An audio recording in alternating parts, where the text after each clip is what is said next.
yeah. Ay, caramba.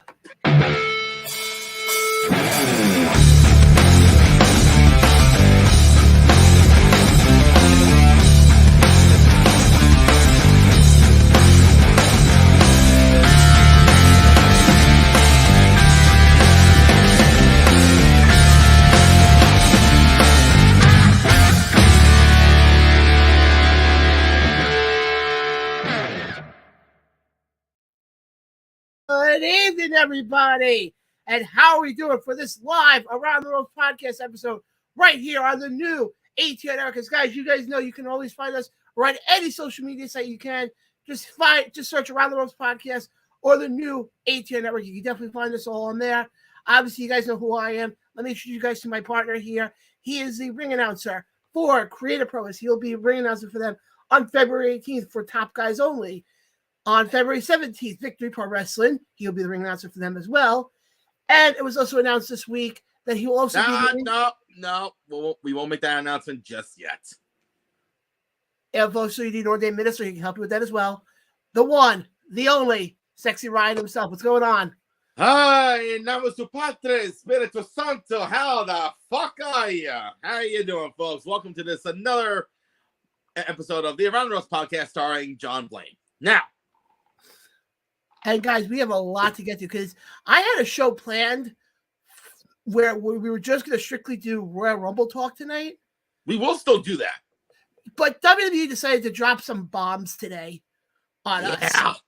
So let's get right into it. Well, before we get into that, today actually is a little bit of an historical day in the world of pro wrestling. Oh, yeah. For two reasons. One of them you were actually a part of. But we'll get to that one. Let's do the later. Let's do the earlier one first.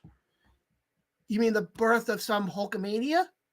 The guy that's going to be winning the Rumble Saturday? Fuck yeah. 35 years ago, Hogan defeated Iron Sheik, I think at the Garden. It was the Garden. And basically, we saw the birth of Hulkamania a few days later.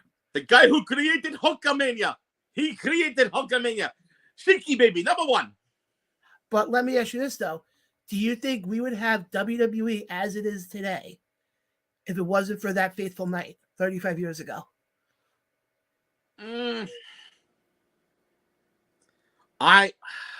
It's tough to say.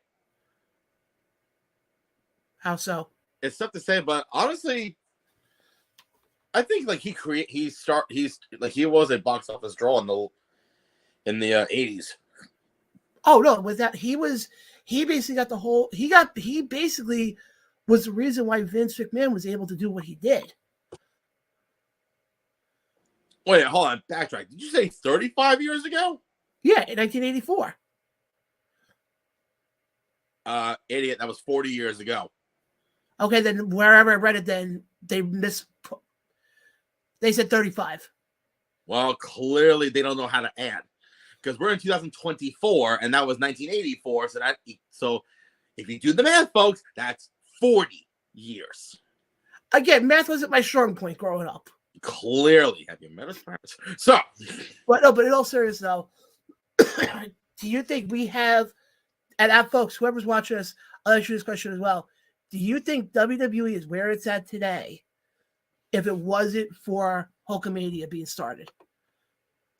Well, I think also with Hulkamania, there would be no WrestleMania. No, I don't think it would have been as big. I mean, there probably would have been a WrestleMania, but not to the extent of what it was on that first one. Oh no, that I agree with. That I agree with 100%. I'm just trying to go because apparently somebody commented and I want to see who the comment was. Oh, okay.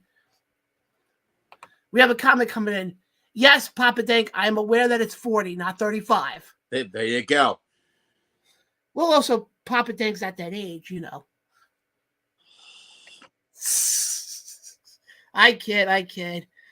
I mean, he's keeping that 23-6 belt, nice and shiny for me.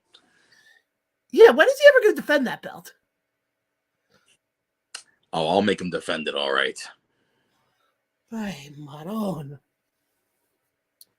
But guys, there was also another thing, a historical thing that happened as well. And this happened 2 years ago. And Ryan, you were actually at this event. And folks, what I'm talking about is All Eyes on GCW. The world on GCW. So live from the Hammerstein Ballroom. So let me ask you this now. You were there that night. Mm-hmm. First of all, can you believe it's been 2 years already? No, absolutely not. And were you on that night, did you think that show would become as historical as it did? Honestly, when they first announced that they were going to go to Hammerstein, granted, they already had a fan base already. They had, big name fan bases. Whenever they ran in, whether it was Atlantic City or Chicago, Detroit, LA, or when they did the last WrestleMania back in New York, New Jersey, they did 3 GCW shows at, I think it was White Eagle Hall in Jersey City, and they sold out all 3 shows, which, by the way, one of them was a last-minute add-on. When I say last minute, I mean it was announced at 10 o'clock. It was announced at 10 o'clock the morning before, and it sold out in 20 minutes because it had Orange Cassidy's name on it, and there was no other names on the card.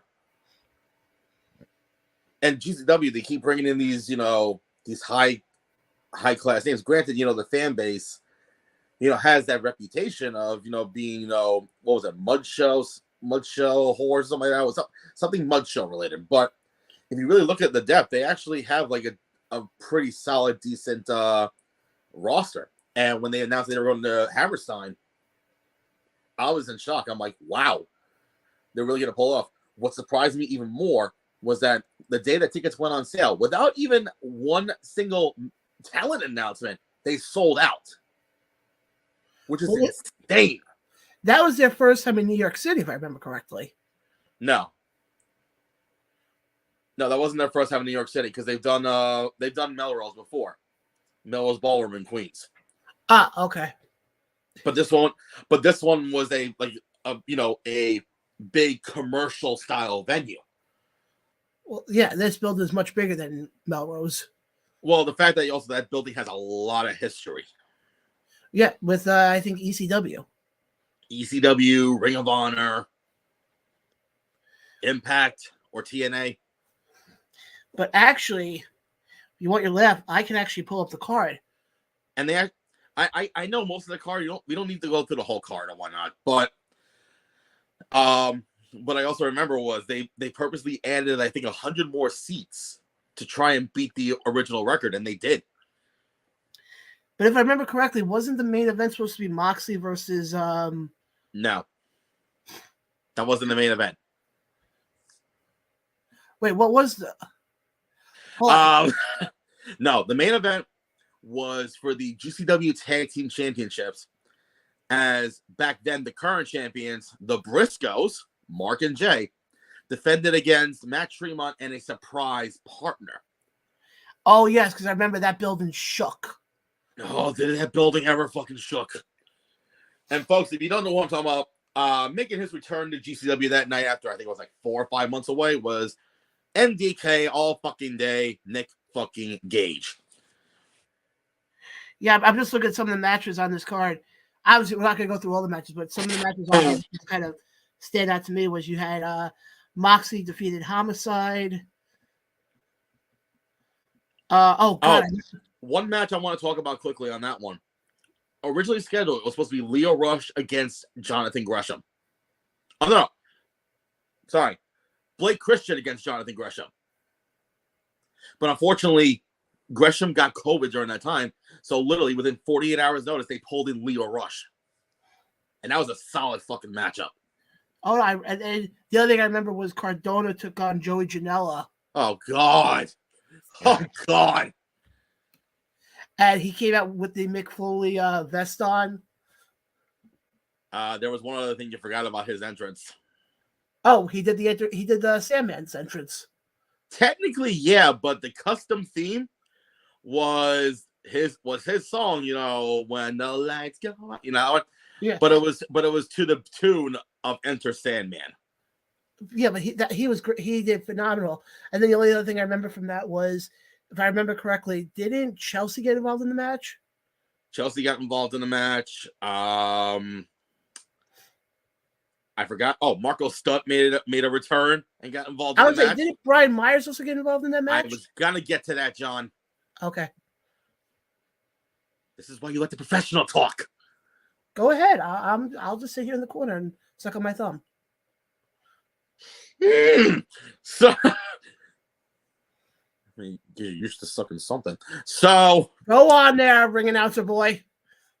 Yes, the guy who actually has talent. Thank you very much. So, in one of the spots, it was a recreation of 2006 ECW One Night Stand where a masked motorcycle man came and speared Joey Janela through the table. Takes the helmet off. Oh my God, it's Brian Myers, and I forgot Hornswoggle was there too. So it's basically a Creative Pro reunion. Actually, it was the Major Pod Network. Yeah. And then after Cardona won in a very, very, very, very lengthy match, who makes a surprise appearance but X-Pac. Yeah, no, I remember that because we did a watch along that night. I was like, "What the fuck is going on here?" Because our co-host at the time, I think, was trying to figure out how many times he could point you out in the audience. Well, I was in the right spot. That's why. Yeah, that might have something to do with it. Oh no, that does have something to do with it. Not might, it does. It does, yes. But oh, maybe I'm just trying. And also, there was a pretty solid 6-man tag match. I think it involved Gringo Loco, and it was a couple of guys from AAA. I'll look it up for you. How about that? And it was after the ladder match.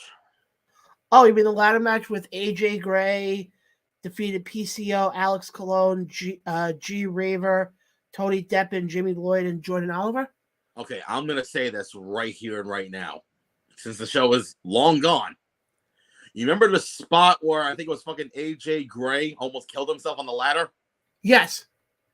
Yeah, the idiot, whoever was working ringside at that time, did not hold the ladder down I'm sorry, they held the ladder down, but the problem was they held it only on one side of the ladder. Oh, jeez. The other side wasn't stable enough. And I kept telling people that, and of course, who was working that corner, they came off as, "Oh, we know what we're doing." Yeah, you almost killed a fucking guy. Yeah, I remember that spot. That's a shoot, folks.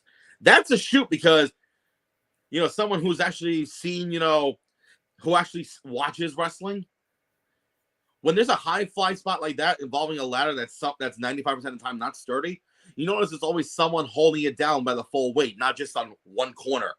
And mind you, there were fucking 4 people holding one side of the corner, but none on the other side. Can't explain people. And but don't come off saying like, "Oh, I know what's going on." Yeah, okay, yeah, sure, you do. Considering you've only been in the business less than 2 years, and I've been doing it for 10. And that 6-man tag match you were thinking of was Team Gringo, which was, oh God, I'm going to butcher all these names.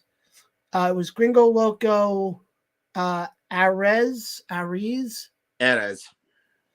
and Dominic Flamita. Oh, okay.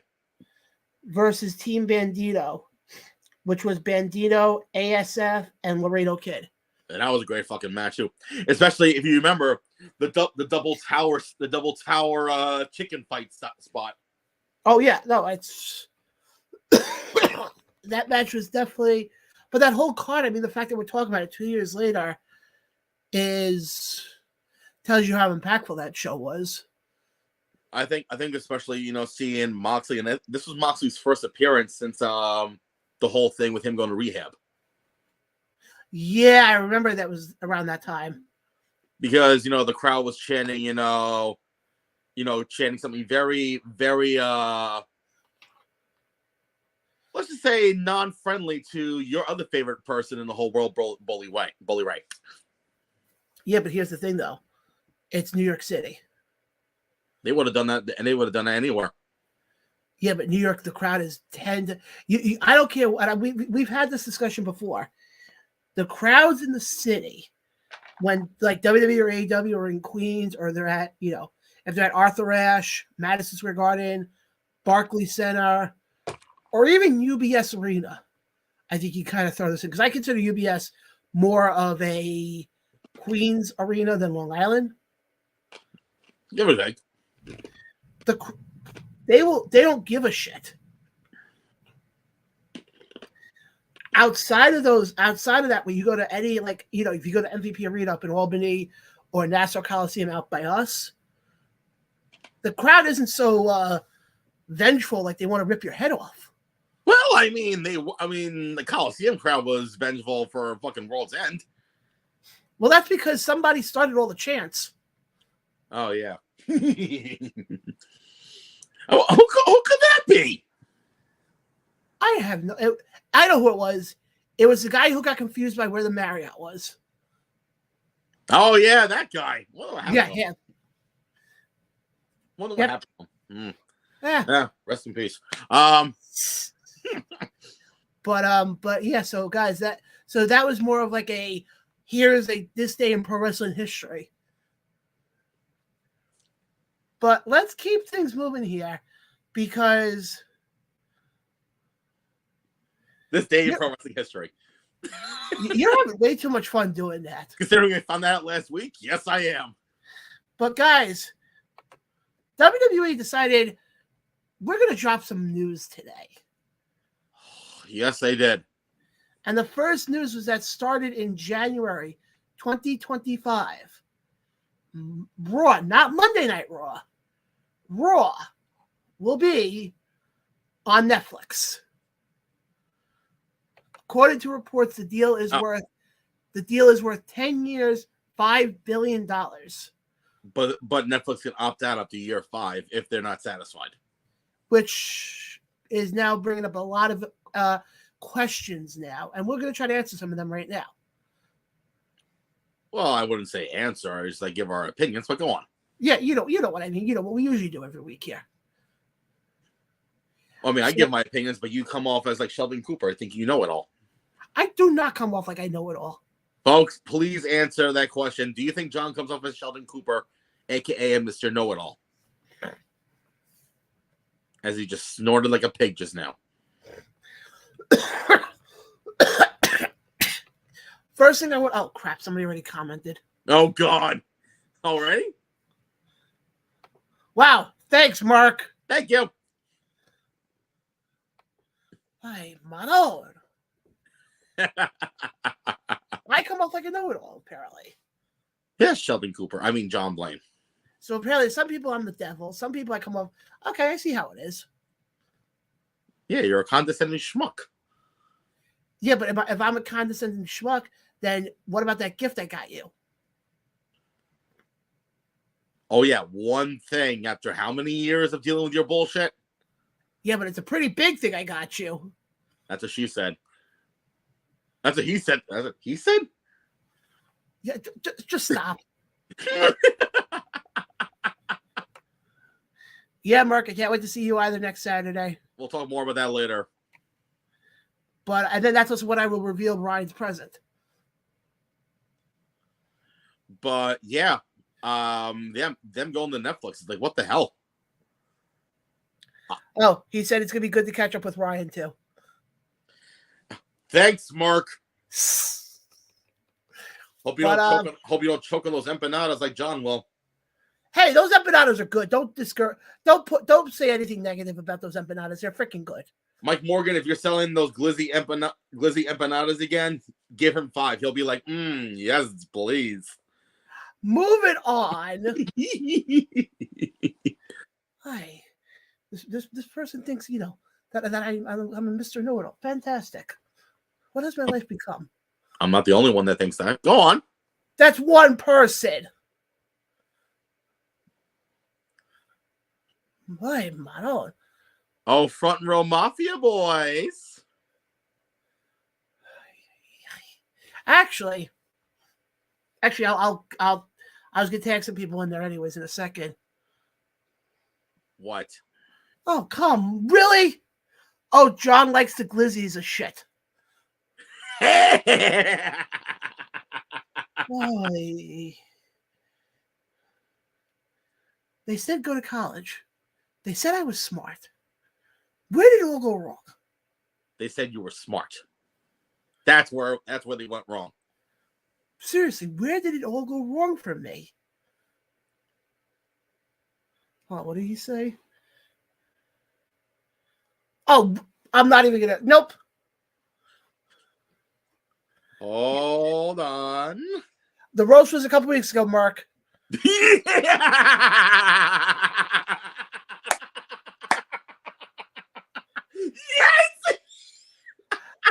Do you think, Ryan, do you think with this new deal, because of the fact now you're not... Oh, we're talking about WWE and Netflix now. Okay. Yeah. Like, where the... Because of the fact now that you won't have something on beforehand.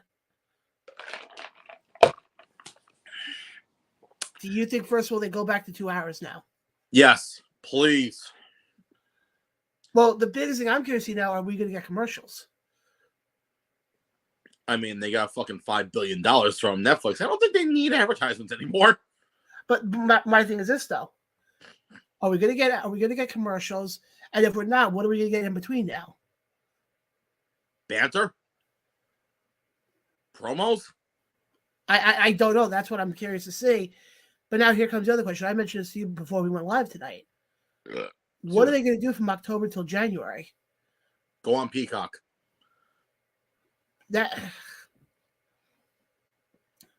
Yeah, but pull it off.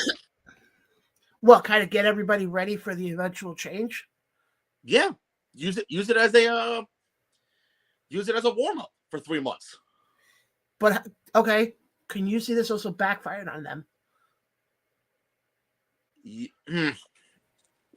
mean, I think you mentioned it earlier with those that, especially with those that really can't, that are in like dire needs. Like if you have somebody who sits there and is in a financial situation where, let's say, they don't have the disposable income, are you gonna have somebody sit there and say, and I just read to you offline, I just read to you before we went live that they're going to, I think the cheapest one you can get now is $15.49. I think it's the cheapest one. They said it's the ad free or with ads. Well, that's with ad free. Oh, that's ad free. I mean, to be fair, that's actually not a bad thing if you think about it.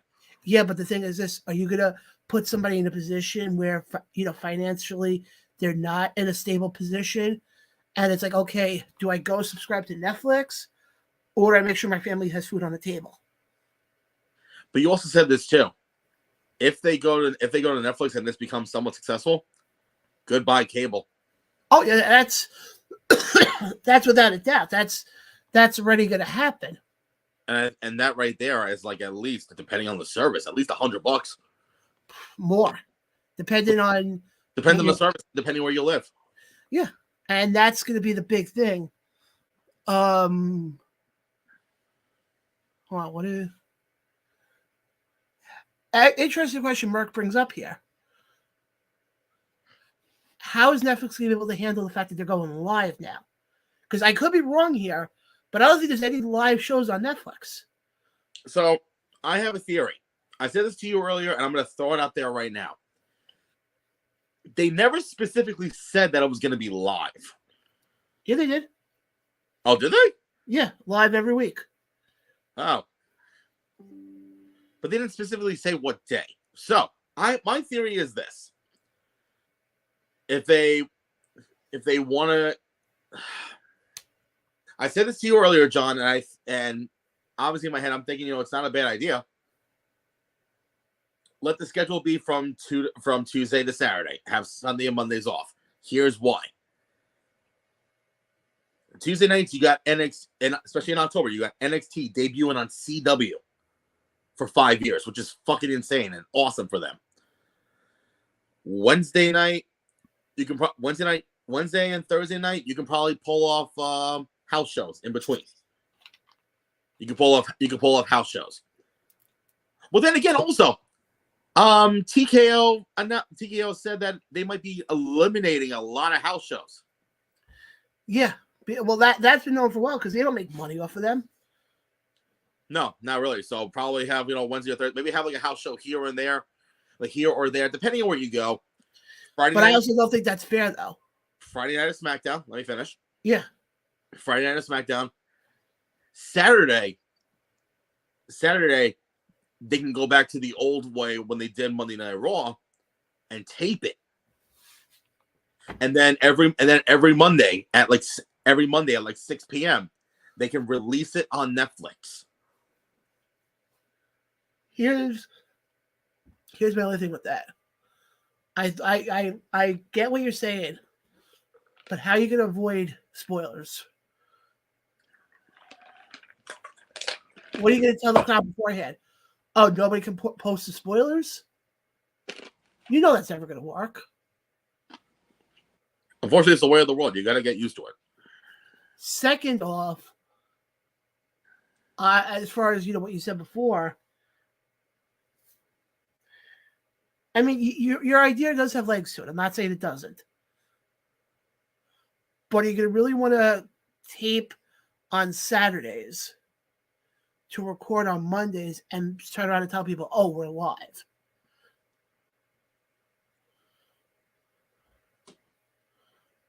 And then we got another comment coming in here from our buddy David, who says, well, I'm glad I've got both Netflix and Prime videos. I got all my bases covered. There you go. But now here's another thing this brings up now. Remember I was saying before about the disposable income part of things? Mm-hmm. And remember I asked you before about does this potentially backfire in WWE? Mm-hmm. Here's the other thing. And I said this to you beforehand. What if you have somebody who turns around and goes, well, I already pay Peacock X amount of dollars a month to get all the content. And I know that the deal for Peacock ends in 2026. I'm saying as of right now. Obviously, come 2026, we could be saying all this is on Netflix. But as of now, or if they see, or sorry to cut you off, if they see how successful it is on Netflix, they could back out of the deal early. Yeah, but if it becomes successful, why would they want to back out of the deal early? No, back out of the Peacock deal and put it all on Netflix. I don't know if they have that ability. It could be possible. I don't know if they have that ability. But here's what I was trying to get at.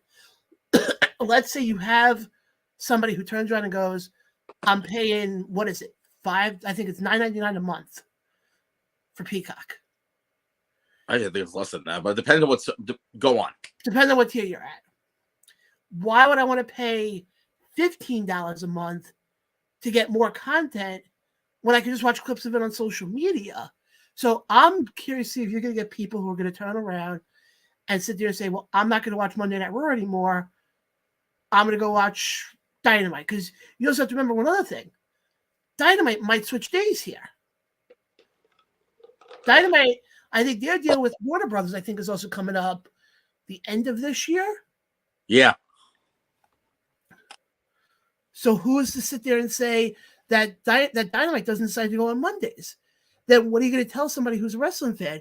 You're going to turn around and tell them, well, you can either go watch Raw on Netflix or go watch, but then that leads to my point, though. You can get a lot of people who can sit there and say, okay, I'm going to go watch Dynamite because I still have cable TV and they're not going to get more money from me.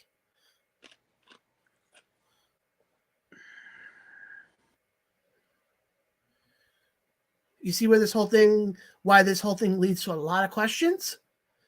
That's exactly what it is. It leads to a whole lot of questions, especially with, SmackDown going back to USA Network in October after their Fox deal ends.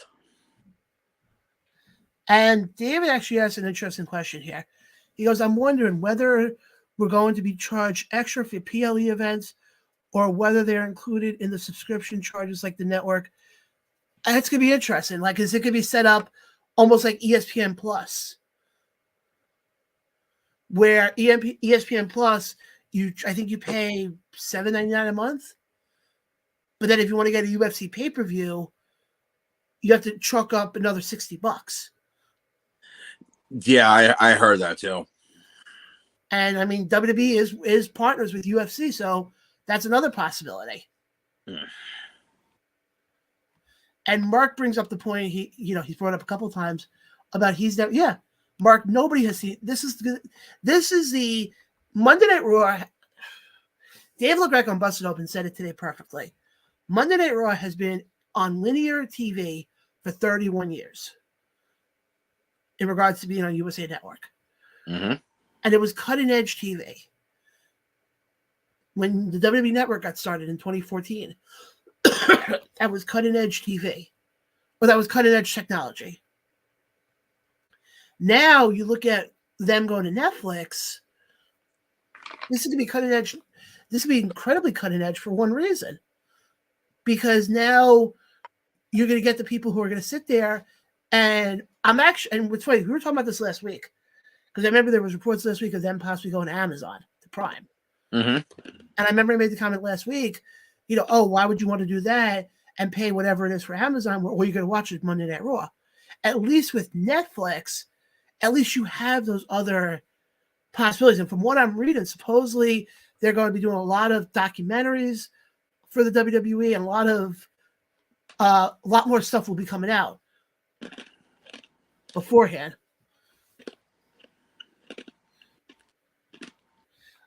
David chimes in here and goes, I think it's sufficient to say that WWE has been putting in some big elephants in the room lately.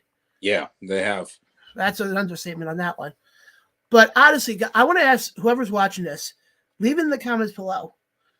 Are you going to watch Monday Night Raw or Raw? I can't even say Monday Night Raw because who knows if it's going to be Mondays anymore. Are you going to be watching Raw when they go to Netflix come 2025? Let me know in the comments below. You have a year to figure that out, folks. But Ron, I'll ask you the same question. Are you going to be watching Raw on Netflix? We'll see what happens throughout 2024. This is going to be a very interesting thing, and I'm very curious to see. I'm very curious to see how this whole thing plays out. I am too. But I want to keep things moving here because, guys, we have a lot more stuff to get to. And it's good if I can actually catch my breath here for a second. But, guys, well, actually, Ryan, let me ask you this. Sure. Do you want to get into the little bit of the independent stuff now and then dive into the Rumble? Or do the Rumble stuff and then independence? Let's get the Rumble out of the way because that's this weekend. So here's my first question to you. You've been a wrestling fan now for a while, correct? Sure. In all your years of being a wrestling fan, have you been more interested in the Rumble than you are this year? This year, I'm actually very interested to see what they're gonna do. Because I know last night they had the whole thing with Seth. I mean, the whole thing with Seth Rollins, I don't know what the complete answer is that one, but after that, Gunther interrupts him. Mm-hmm. I have a very strong feeling Gunther might be the one winning the Rumble. Well, we're gonna go into our predictions here in a second. All right. Sorry. Oh, you're good. Yeah, I'm kind of curious about the Rumble, but more for the men's than the women. Hold on, not to cut you off there for a second. We've got some comments coming in here. With the thing before about the Netflix thing, Mark says yes. He said he has Netflix already. David says, I'm a wrestling fan first and foremost. John, nothing will prevent me from watching any wrestling show, no matter whether it is streaming on TV or elsewhere. Interesting. Very. But guys, like I said, leave your comments below about if you'll be watching Raw when they go over to Netflix at the start of the new year. Add on to your comment. Say, will I watch Raw in 2025? Again, we'll see what happens this year. I mean, so far on paper, this looks like it's going to be their breakout year. Because first of all, after the Rumble on Saturday, the next pay-per-view that everyone keeps fucking forgetting about, Elimination Chamber in Australia, and then you have Mania, and then the following month after that, you have Backlash in France. I don't know where they're doing Money in the Bank yet, but I'm hearing Detroit. Toronto. What's that? Toronto. Oh, I'm sorry, they're in Toronto. You're right. In Toronto. And then after that, they're in Germany. Yeah, they had. I think this is the first year I can remember where there's not a lot of stateside PLEs. And I think what they're doing, and I think, with them going to multiple countries, I think they're doing this. That way they can expand the market, especially when they go to Raw. Who's to say that, like breaking news, Raw is available on Netflix in Germany, or Raw will be available in France on Netflix. Kind of like testing out the waters. Yeah, exactly. Don't be surprised if they go to fucking Japan for like Clash of Champions or something like that. Hey, I'm surprised they haven't done that yet. They did that for NXT. Yeah, wasn't the main event for that Kevin Owens versus Finn Balor? No. Well, technically, no. That wasn't even an NXT show. That was the fucking house show where, Brock Lesnar made his first return to Japan in like fucking 4 years and destroyed Kofi Kingston. That doesn't take much, apparently. Nope. But as far as the Rumble, though, because obviously Cody and Punk had their segment last night, and I saw bits and pieces of it. And folks, if you get the chance, I think on the WWE YouTube page, you can watch the segment in its entirety. I'll tell you right now, probably one of the best in-ring segments. And we're only a month into 2024. Honestly, I'd be okay with seeing Punk versus Cody. Which I think that's what they were hinting at last night. I think they were hinting that Cody wins the title of Roman at Mania, and his first feud is him and Punk. Especially with the iconic shot of you see both of them on the screen and their noses are like this. I was waiting for him to go, all right, kiss me. But you look at, and I agree with you, I'm more interested in the men's than the women's. Not because I have any issues with the women's, but with the men. The women's seem so more predictable. Yeah, it's going to end up probably being either Bayley or Becky. More so Becky, because I think they're going to be setting up Becky and Rhea Mania. But that's been known for how long now? Yes. I think that was known at the end of last year's Mania. Yes. And I think they're setting up, honestly, I think as far as women's go, I think we're getting Rhea and Becky. And I think the other side, I think we're getting Io and Bayley. I think so too. What's up? We're talking about titles and whatnot. I'm gonna go off, off the script here.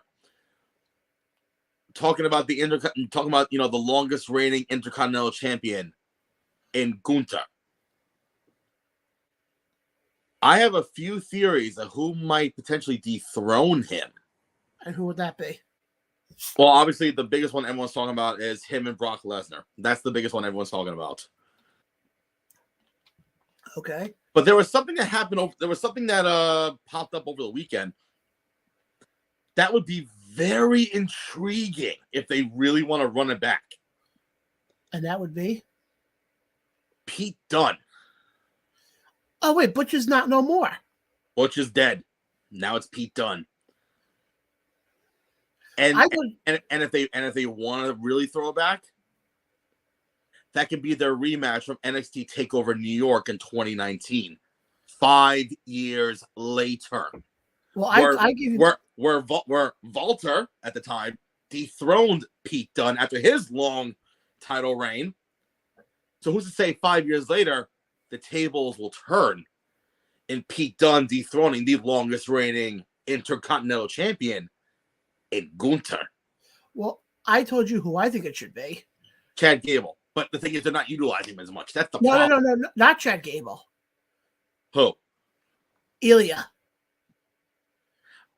Honestly, I think Pete Dunne might be more, unless they do something like at the Rumble where they really push it.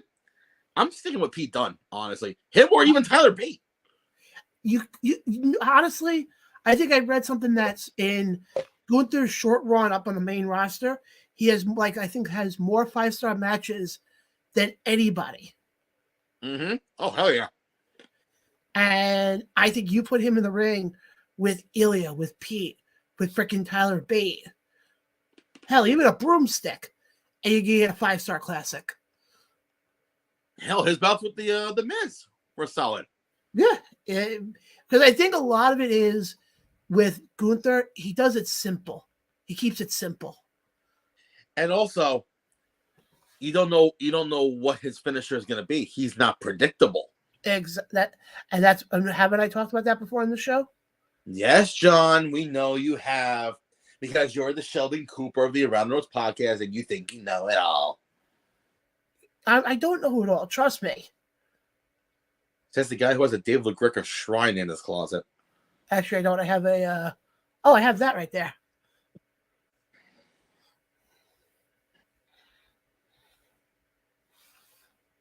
But I wanted to point that out there about Gunther but there's also speculation I'm hearing that who's to say that potentially Gunther can walk out as double champ? I could very.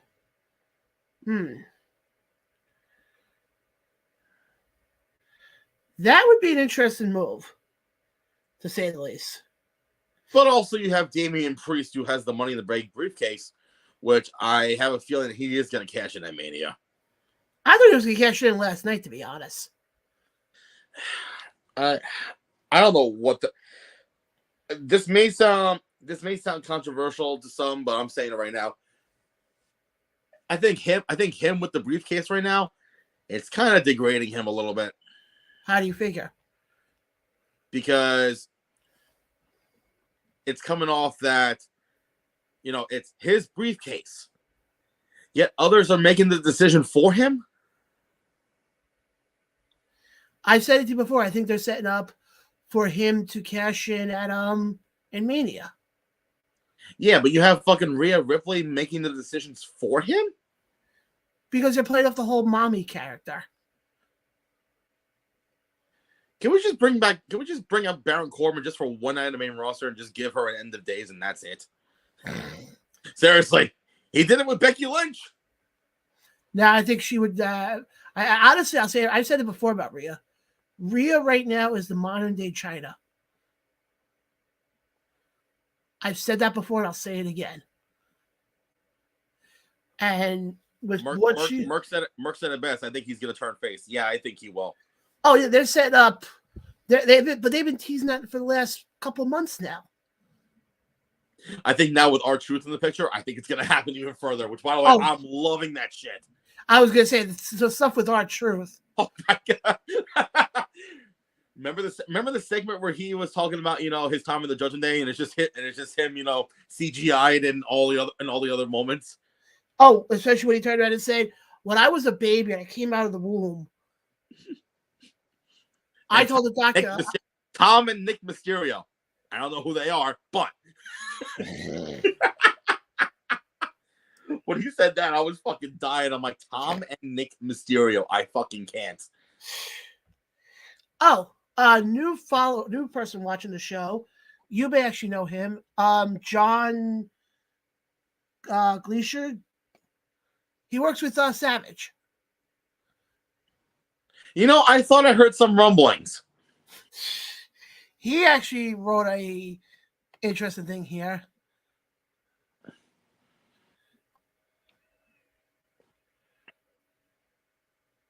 Yeah, because apparently the Money in the Bank briefcase this year, it's not just for the world titles. That's actually smart. It's gonna, like I said, it's gonna be interesting to see how it all plays out. But let's get to some predictions now, shall we? Sure. Is there a card up by any chance? Oh, I have the card up. I only know four matches. That's all I know. Well, I hate to break the news to you. There's only 4 matches on the card. God. All right, let's get things going here. We'll go with the 2 non-Rumble matches first. Mm-hmm. For the United States title, Logan Paul takes on Kevin Owens. Wish it was Kevin Owens, but unfortunately it's going to be Logan Paul. Oh, I agree. And I'm not just saying that because I drink his Prime Energy drink, as some people think it's a douchebag drink. But I agree though, because I think with Logan, he's done in his couple of times he's been on TV, he plays the heel perfectly. Well, also, I'm thinking long-term book. I'm thinking, a couple months long-term booking here. Okay. I have a very strong feeling he will be wrestling at Wrestlemania for the U.S. title against someone who will also be wrestling that night at the Rumble, and unfortunately will lose. And some guy called L.A. Knight. Yeah. But that's been talked about for a while now. Yeah, but I think after the Rumble, they're gonna push it real hard. Shut your mouth, John.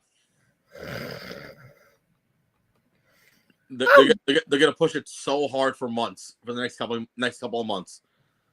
I'm not thinking anything dirty. What are you thinking? They're gonna go all force. They're gonna force it all in there. Okay. Let's move on here because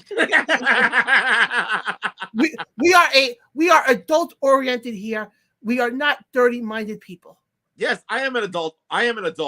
And you're somewhat oriented. Yeah, one of us is a man child. Yeah, no, I'm looking at it right now. Hey. You're the original man. You're the original man child. Yeah, from like 10 years ago. But then unlike you, I didn't think I'll grow up.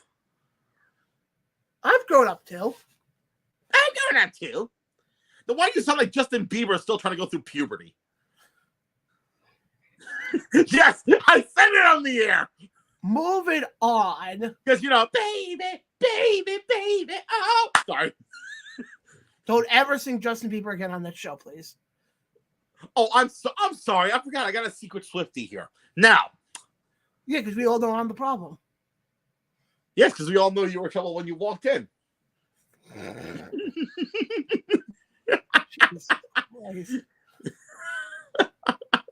Anyway, folks, I think it's going to be Logan Paul. Yeah. Oh no. Oh God, I just want to see who wrote this comment first before I say it. Fuck. Oh, okay. I did not know this. Apparently Maddie Rinkowski is on NXT tonight. Yep. Apparently that is the case. And Mark chimes in here and goes, I think I heard something about around the podcast match. Mark, I'll explain all that later on. And it's around the ropes match, not around the podcast match. But yeah, so like I said, we both agree Logan Paul's getting the win on Saturday. Mm-hmm. Now, in your what I think should be the main event, but it won't be because it's the Rumble, Fatal 4-Way. Because, of course, Roman's actually working he's actually worked more shows now than he has in all 2023. Roman Reigns defends the undisputed WWE Universal title against Randy Orton, AJ Styles, and the man you mentioned before, Mr. L.A. Knight. Yeah. Who wins this match? Unfortunately, Roman. Unfortunately. You can't see WWE pulling a shocker here? No. Because first of all, why the hell would you spoil a moment like that in Tampa, Florida? Because you can easily go, I don't think, here's my thing. Of likelihood to win, okay? I can't put on AJ because I haven't really figured out AJ's. I think honestly they're trying to figure out a new way to showcase his evil ways. If you remember back in the day. Yeah, I agree on that. Unfortunately, I don't think LA Knight's going to do it. No. I think the only one that would make sense if you were to take the belt off of Roman, the only one that would make sense is Randy. Because you can still have Cody finish the story. Because the whole thing with Cody has been He has to finish the story. Never specifically was it, I have to finish the story against Roman. And how much bigger of a story can you get than having it be Cody versus Orton at Mania when Orton was Cody's mentor back in the Legacy days? Yeah, but I think honestly, it's gonna be Roman because also you have Jimmy and Solo. I'm just saying there is that possibility of it being put on Randy. I mean, it's a possibility, but I don't think they're gonna pull the trigger on him. Because if you do that, then you can still get Roman and Rock at Mania. Yeah, but I also have a feeling they might put Solo in a big showcase match at Mania. Yeah, probably against John, more than likely. No. Unless they do a high-profile tag match. Who? Jimmy and Solo versus Orton and Cena. That I could see. That I could very easily see. Now for the Rumble. Here's how we're going to do this one. For the men's Rumble, I will announce who is already announced as the participants. Okay? Are we doing the men's or the women's first? Men's. Let's do the women's one out of the way first, because that one, Okay, well, I'll announce who is announced for the women's. Mm-hmm. You got Bayley, Nia Jax, Becky Lynch, Bianca Belair. That's it? That's all they've announced so far. Oh, Jesus Christ. Jesus Christ, people. 4 out of the 30 participants have been announced as of today. It's going to be one of those 4. I'm calling it right now. You think it could be Nia Jax? Possibly, the way they've been pushing her. I mean, we already got a Samoan with 1 title, right? Do we need 2? I mean, with the way they've been pushing her, maybe, or have her be like one of the final people in the ring at the. Oh, I'm calling it right now. Final 2. Nia and Becky. And Becky eliminates Nia.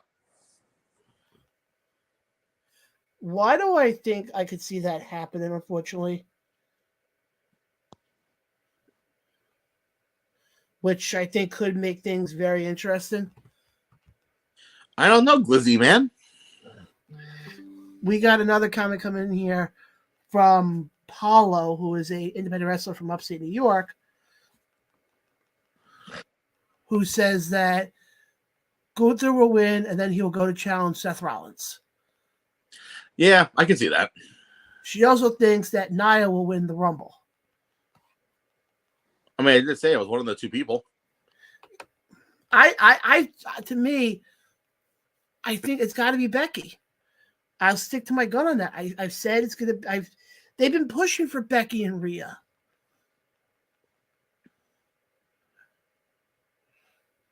I think there's no other way about it.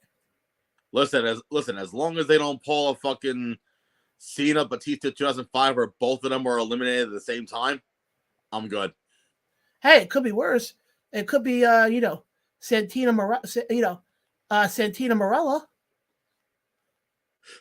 Which, looking back at it now, he should have won the Rumble. He should have won that. But who do you think? Which also, by the way, speaking of Becky, I think she dyed her hair darker. Yes, red hair now. Almost red hair, because I'm looking at it right now. I'm like, hi, you motherfucker. Although okay. I think she put in a little bit too much, because you can see the orange on her forehead. Huh? Orange forehead. Doesn't that sound familiar? That was in version 1 of the Around the Ropes podcast. Oh, someone mentioned a surprise entrant. That's what I was just about to ask you. Who do you think we're going to get as a surprise entrant on Saturday in the women's? Jade. Do you think they would pull the trigger on her that quickly? Yes.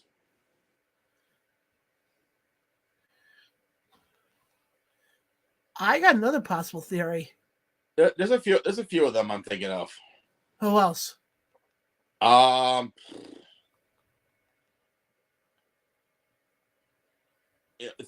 Tell me your theories first.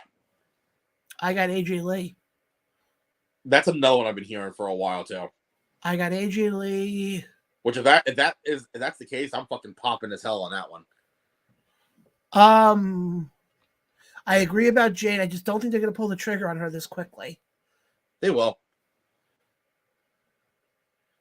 I can see, like I said, I think I told you this when they first signed her. Her first feud, I think, should be with Natalya. Because I think realistically, you take somebody, and I'm not discrediting Jade here for a second. I don't want people to misconstrue what I'm trying to say. But you're going to take somebody who was who, if I remember correctly, had no prior training in pro wrestling before she joined AEW. No. You're going to turn around, and I know she's been down at the PC the last couple of months working with a lot of the talent down there. Well, she also was part of the Nightmare Factory. She was part of that. I thought she was part of one of the schools down there, but it was a Nightmare Factory. But my whole thing is this. We were talking about, we talked about it with Cody, because I know a lot of discussion has been, oh, Cody should have beaten Roman at WrestleMania 39. But then where do you go from there? You're going to turn around with somebody like Jade, have her win at the Rumble, challenge either Rhea or Io for the title. Oh, hold on. We're not saying Jade's winning it. We're just saying that she's just a surprise entrant. That's it. But what I'm saying is the people who sit there and think that Jade should win it is what I'm trying to say. Clearly they don't. Clearly they really don't watch WWE. But here, can I get to my? I was on a roll here. Butter or cream cheese? Ha ha ha. Actually, vegetable cream cheese. That's good shit too.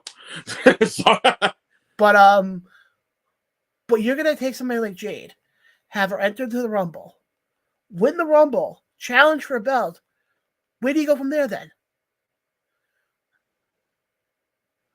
I think if you have her debut, I think you have her win next year's Rumble. Let her get her feet wet in the WWE system first.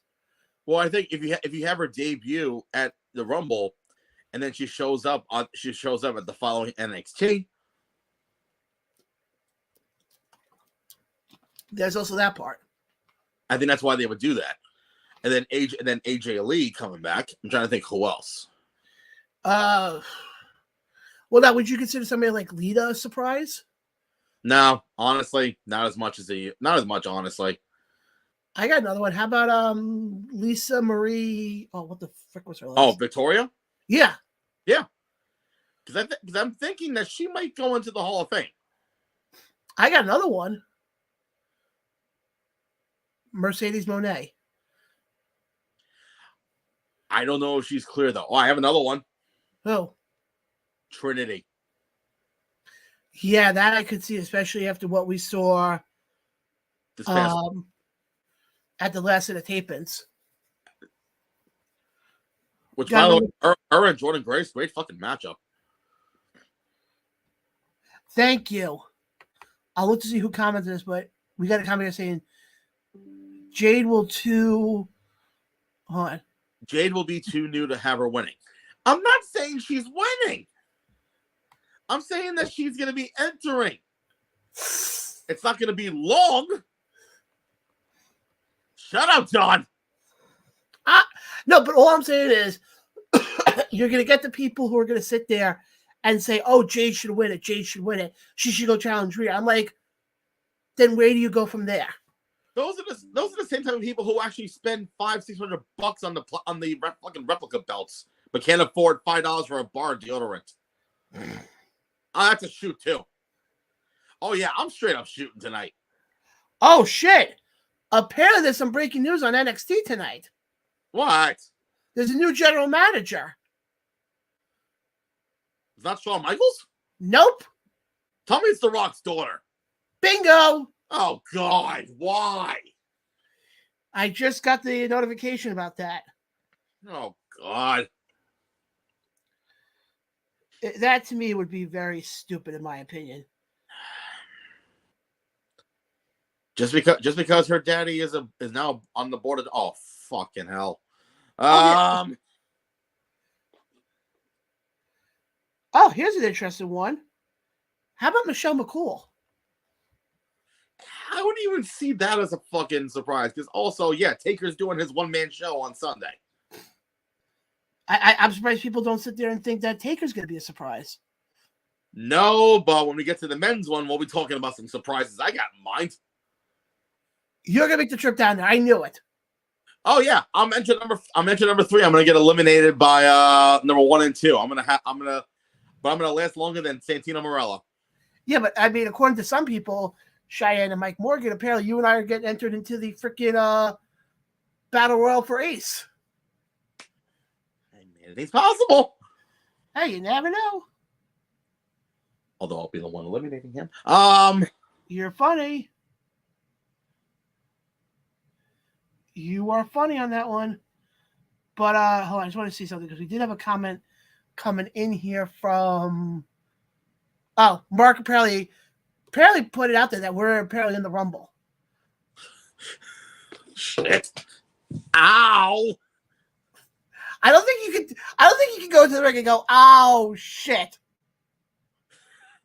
Well, I mean, considering who else is gonna be in that card, yeah, I'm gonna be saying, "Oh shit." No, we're gonna be saying that about the building. Let's call it what it is. Let's get to that afterwards. Yes. But so for the women's end, you have whoever one of the 4 originally announced. Oh shit, Mark apparently. No. Wait to read that comment when we get to the independent stuff. Yes. Whoa, why am I taking a chop? Actually, make it rid of my cough. It might actually. So Vince Steele, if you want to chop me on next Saturday, go right ahead. I mean, you heard it here, folks. But let's keep. And one last thing before we talk about the men's Rumble now. Apparently, there was a match set up for next week for Raw for the undisputed tag team titles. Oh yes, with Judgment Day and DIY. Okay.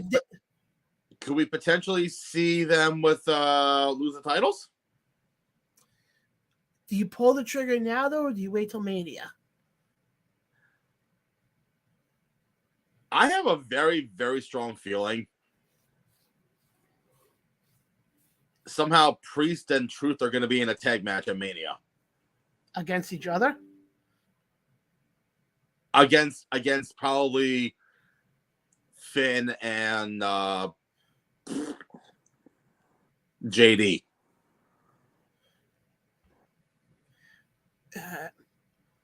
So almost like when was it? Last year? Was it last year? Yeah, last year at Money in the Bank.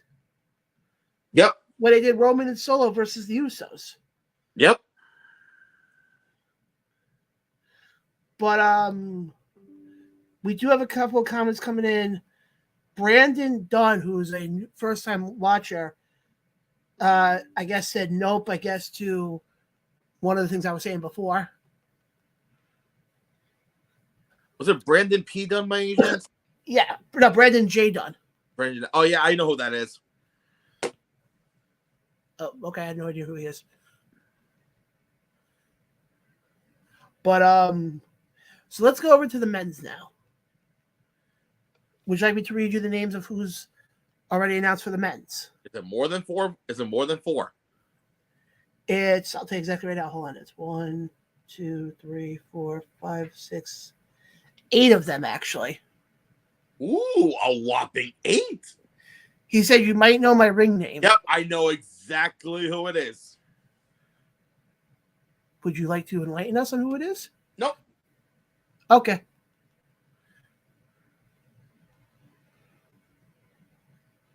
Focus. Then. Huh? Focus. Okay. On the men's Rumble, there's actually 8 participants announced. What? Hold on. How many did you say? 8. Wow. Well, I want to see one thing here. If you do this, Oh, damn, it doesn't work. No. I just look like an idiot. Okay. Oh, that's gonna be the weather for the next 3 days here. Alrighty, so let's get going here with the men's rumble of the people who are announced. We have Damian Priest, Kofi Kingston, Gunther, Drew McIntyre. Which funny story about him, but I'll get to after you tell you the rest. Then the only person announced for SmackDown, Bobby Lashley. Oh God, that's 5. Shinsuke Nakamura. 6. And then 2 guys who one thinks he's more American Dream than Cody, and one who thinks he's more CM Punk than CM Punk. Ah, okay. So, funny thing about McIntyre. You know he still has not signed a new contract yet? I don't think he's going to. Which means that after Mania, he's a free agent. Oh, I still have my predictions where he's going to end up come August of 2024. Yeah, he's going to be showing up in Impact. Let's see where they are at that point. I think he'll be all elite. Yeah, we'll see what happens at that point. Because, apparently, it's the year 2000 in AEW. Yeah, I've heard that one before. Mm-hmm. But, so I mentioned to you the names. Who do you see winning? Crap. This one is more...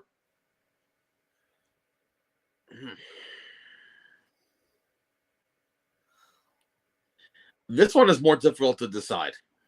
How do you figure? Because you have 4 out of the 8 right there that actually could possibly walk away with it.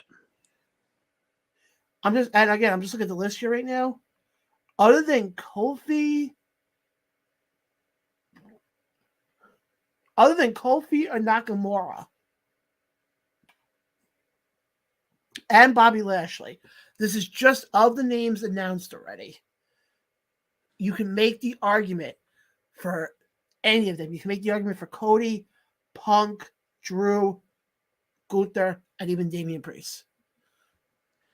But folks, we all know who's going to win it. I'm going to say it right here, right now.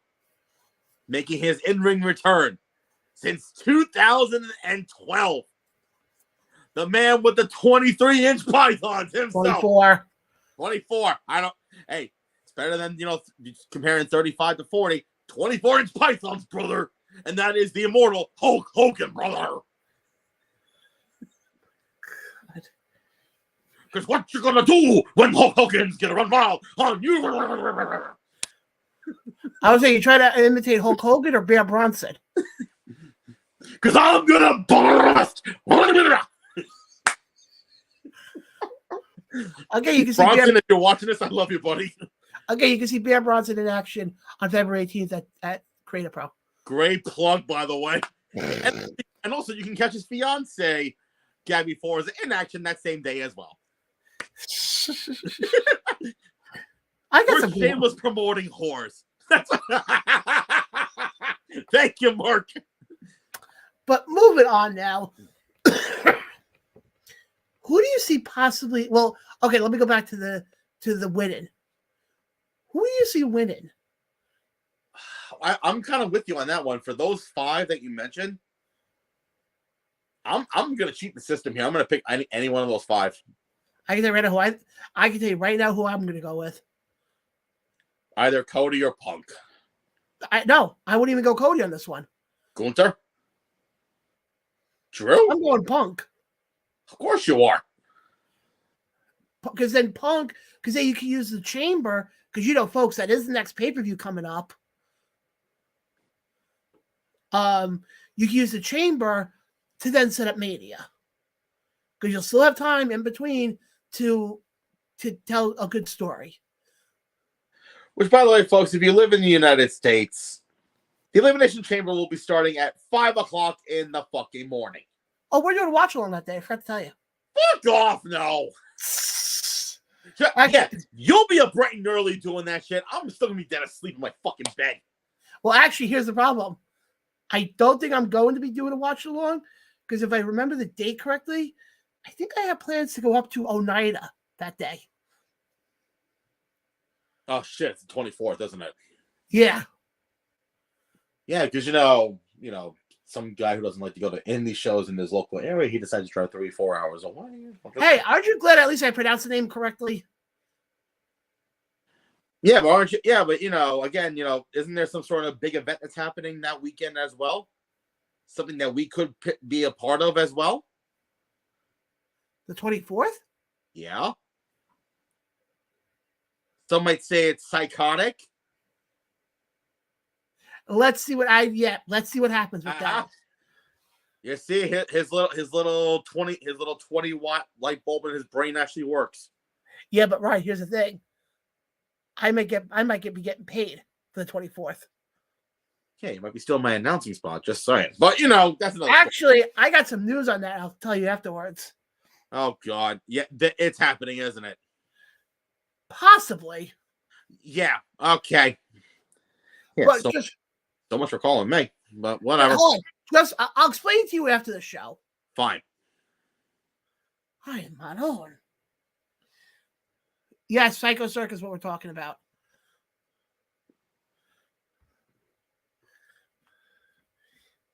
But yeah, like I said, I'm sticking with Punk on that one. So now comes the next question. Surprises. Oh, Jesus Christ. Well, I don't think you and I are going to be surprises.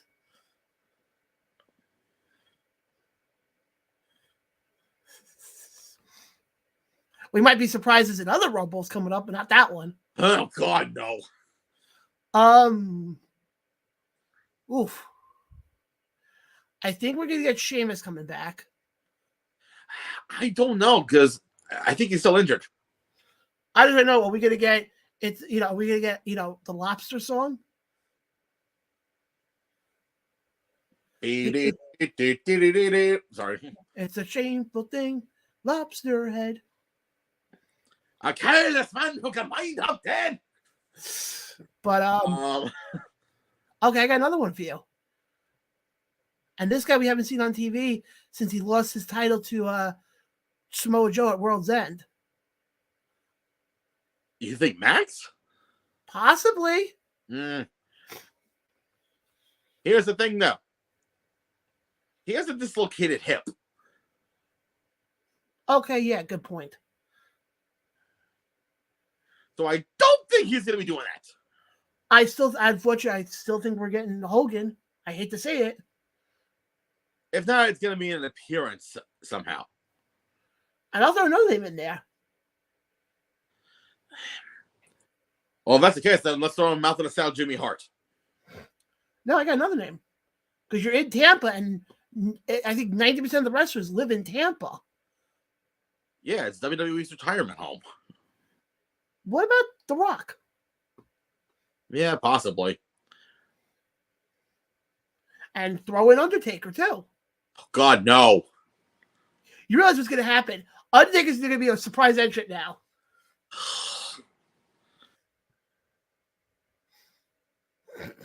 No. And then... Yeah, I do see another one come. I do see another one, though.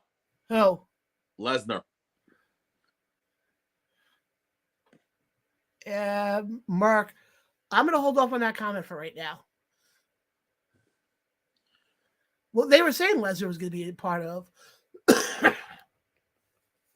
Actually, here's an interesting thing. And I just thought of this. Do they use the Rumble? Have Lesnar win the Rumble? Just hear me. I'm really thinking of this on the fly right now. Mm-hmm. Have Lesnar challenge Gunther for the IC title? I mean, it's something different. I mean, because we all know that it's going to be Rollins and Punk. We all know, damn well know it's going to be Cody and Roman. And you still got time from when the Rumble ends on Saturday till we get to Philly in April that you can figure out some sort of storyline to announce that we're getting those two matches.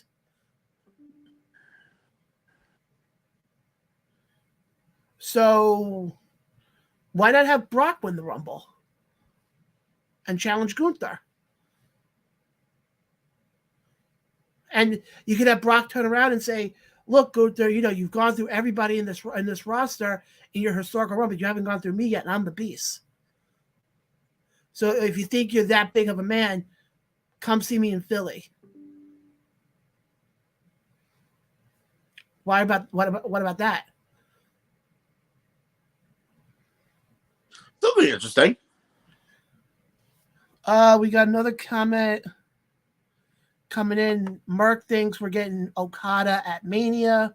The reason why is there's been reports coming out about that, but we will not get into that now until there's more of a definitive answer. And he agrees about he wouldn't mind Gunther versus Lesnar. I would be okay with that too. Like I said, I think that's been teased for a while. Well, you also look at it this way. You want to push Gunther as one of the big stars. I also don't think Brock's ever challenged for the IC title. No. Oh, wait. I thought of another person that can enter the Rumble. Who? Tony Atlas. Jeez. What's he doing? Some show up in Albany that weekend? I don't know. I'm just saying. But no, I just want to read. We got some more comments coming in here. Oh, our good friend Pete Rosado is checking us out tonight. Which, by the way, folks, next Friday, the 2nd, check out We Are Wrestling. It's back in the Boogie Down Bronx. Yep. You see, guys, on the Around the Ropes podcast, we promote all independent wrestling. Unless I'm on the card and you don't promote it at all, but that's another story. Remember, you have that gift coming to you in a bit. Oh, Jesus Christ. Now, what the hell is this? All right, here we go.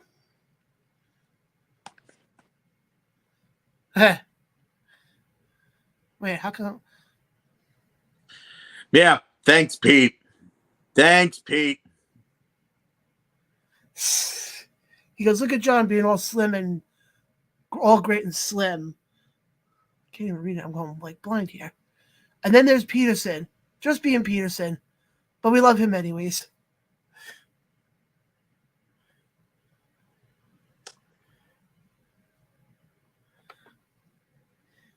Oh, wait. He's going to be there on the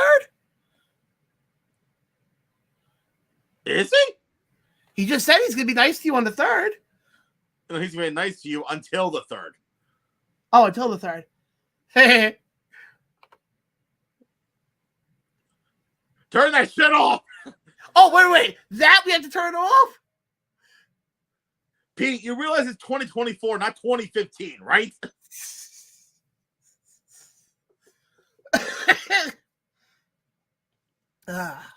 Hopefully we'll have Pete Rosado on the show at some point. Oh, not Pete Rosario, according to Papa Dank? But yeah, Pete, we definitely want to have you on at some point, especially to promote your show. And what's the name of their show? We Are Wrestling. Hey, you got it right, John. Good for you. Hi, Maro. And where is that taking place? Oh, Jesus Christ. What did he... You dick. Which is funny because FBW, Five Borough Wrestling, has been talked about quite a bit as of late by a lot of people. Papa Dank popped on the Pete Rosario comment. And all I got to do is just let him know. There you go. And where is the We Are Wrestling show taking place, John? In the Boogie Down Bronx. Wait, that means it's not in Oneida? Oh my God, John, that means you don't have to travel 3+ hours to go see a show. Yeah, here's the funny part. I'm so surprised. And this is one thing I noticed here with people who run shows in the Bronx. Isn't there a song by Earth, Wind, and Fire called What? Boogie Down Bronx or Boogie Down something? No! That I thought. Why am I drawing a blank here? It's part of the song. It's the song Let's Groove, and the opening lyrics is, down, the boogie down. Now, you know.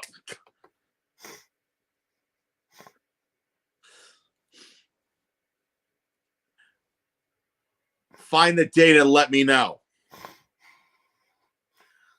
I was going to say, Rocky, you want me to invite him now? We got too much shit to talk about. Okay. Pete, I'll definitely be in contact with you. So I get, oh, wow, the guest is calling you out. Oh boy. But anything else with the Rumble before we get into the independent stuff?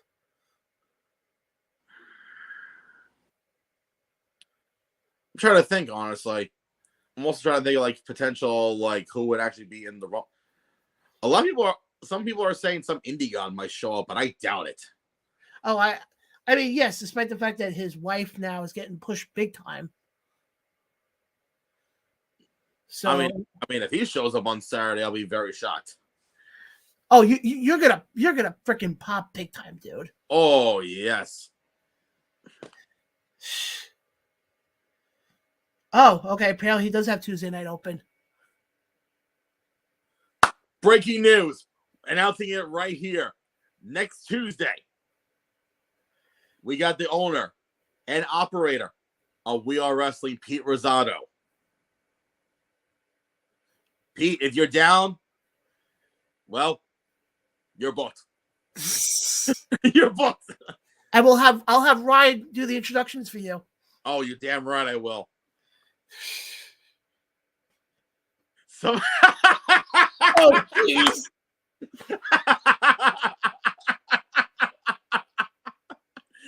I saw the comments. Oh, Jesus Christ. Now I guess now you have a story to finish? I got a story to tell. And also, John Blaine rules. Who is that? You? Who is that? Pete? No, that's John Van Decker. Oh, of course. Really, John? Really? The Front Row Mafia. Really, John?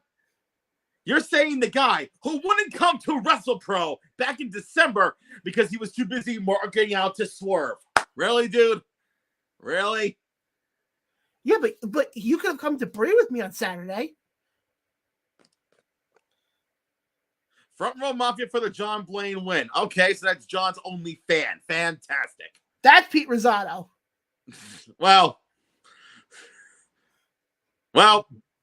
that's John Blaine's only fan.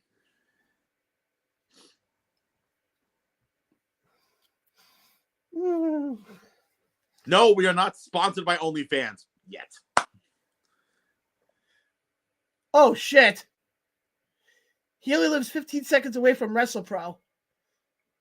I'm literally across. Oh, shit. He's in the parking lot. Oh, great. Now you got John on your side now. Thanks. Wait, hold on. Who has a question for me? Pete. Yes, Pete. What can I do for you? I would say, would it just be easier to have him come on? We got too much shit to talk about, though. All we got is the indie stuff. I kind of want to wrap up the show, though. I'm fucking tired, man. I know. Oh, he's tired. Hey, listen, if you've been up at 6 a.m. like I have, yeah, well, then again, he's a teacher. What's up? Are you calling shotgun next week? I am not calling shotgun. Frank Myers is, though. Who's the other announcer for WrestlePro? So, yeah, guys, we also answer questions. Yeah. So let's get into some indie stuff since we're talking about it. Oh, my God. What? Oh, apparently it's Boo. What? Frank's a good guy. Hold on. Wasn't that Frank was the same guy that you cheered back at the holiday show where his vest lit up and you were like, yay! He was gonna be there. He's gonna be there and he wanted to heckle you. Who was that, John? No, Pete. Oh, of course. But definitely, Pete, it's gonna be a solid show on that card. There's a bunch of titles. I think the Creator Pro titles on the line, the WrestlePro Women's Championship, which is main eventing, by the way. I think the silver title is on the line. All the titles are on the line for WrestlePro. Oh, apparently he lives in Rahway. That's right. I remember him telling me about that. And apparently he calls you a bum. Yeah. Takes one to know one, right, Pete? So. This is just a fun fucking show tonight. Indie shit. Let's get into it. Yeah, indie shit. Okay, here we go.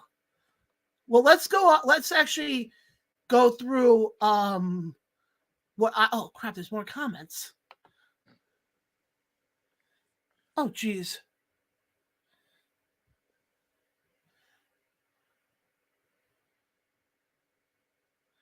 Oh Jesus Christ. Okay. Let me read the comment from here because oh, that's right. I forgot Pro Magic has a show that day. And Outlaw too. Oh shit. And apparently he says, do I look like PJ Stackpole to you? Touche. Okay, stupid question. It's a 5-ball wrestling joke. Okay. Explain to me off air. Yes. Okay. So let's get into some independent wrestling, shall we? Let's go in day order. How does that sound? Yeah, that works. So let's kick it off with next week. Well, I wanted to talk about what happened this past week. Oh, that's right. I'm sorry. You went to Brie. Sorry. Yes. Actually, if you want, you can full screen yourself because I wasn't there at all. No, you can. I want you to stay on for this. I mean, you can. I'm still on. You can full screen. That ego of yours. No. Honestly. Oh yeah, he said Ace is running with Moth and Lethal on the 3rd. Yes, Pete, that's what the poster has said. We'll get into that in a bit. But no, Brie had their first show. Welcome to 2024. The opening match was the tag team match with Darius and Gangone versus Boujji and Face. I'm surprised that building is still standing after what those 4 guys did to each other. Damn it! What? I want that building to collapse. Well, hopefully not when I'm in it. Hey, you win some, you lose some. I'm just kidding. I'm kidding. Wow. I see how it is. I'm kidding. Although, I'm not going to lie. Every time I'm downstairs in the locker room, whenever someone takes a bump on the fucking floor, I'm afraid that the ring is going to go to the fucking ceiling. Yeah, I can see that. Oh, dude. I could definitely see that. But, no, but like I said to you, I thought the show was fantastic. Colossal Mike Law took on Daniel Alexander, and I think one of the better matches on the show. And by the way, Colossal Mike Law, future guest on the On the Ropes podcast. Good guy. He then challenged Darius for the title. And basically the way AJ Pan played off was, okay, this is your shot. If you don't get it, I don't want to hear you bitching and complaining anymore. Well. Hey, those was AJ's words right there. Vicious Vicky defended her title against Ultraviolet, and I thought was a pretty decent match. The only title I'm surprised, and I'm curious to see if these titles will ever get addressed again, is what's going on with the tag titles. Yeah, because last time I remember, doesn't Blonde Force Trauma have them? Yeah, and they haven't defended those belts. God. I think since the summer. No, earlier than the summer. So what, beginning of last year? It's been a hot minute since they've been there.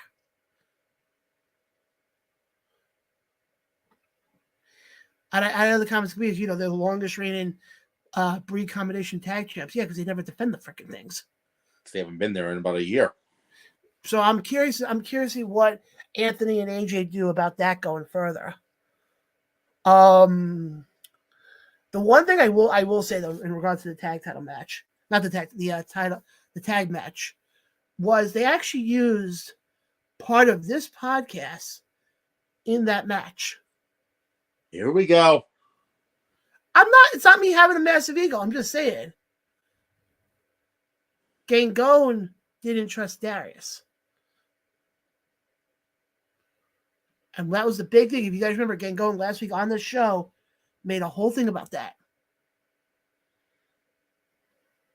It also might have pissed off Darius, as that clip got mentioned by him on Instagram. But no, like I said, overall good show. They did announce their next show will be in April for Queen of the North 5. I just thought it was a little late for them to be doing that. Oh, what?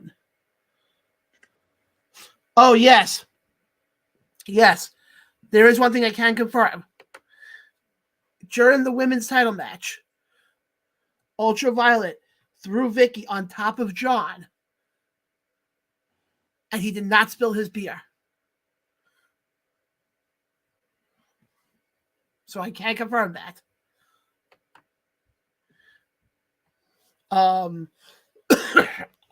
Like I said, overall, great show.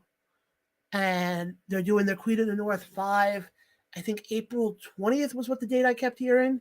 Okay. Should be. I just know they're doing a little bit later now because normally they would have done the December show. So, because normally their January show is the Queen of the North. Well, but like I said, go check out Breed Combination. Go to breed.tv or just Google Breed Combination.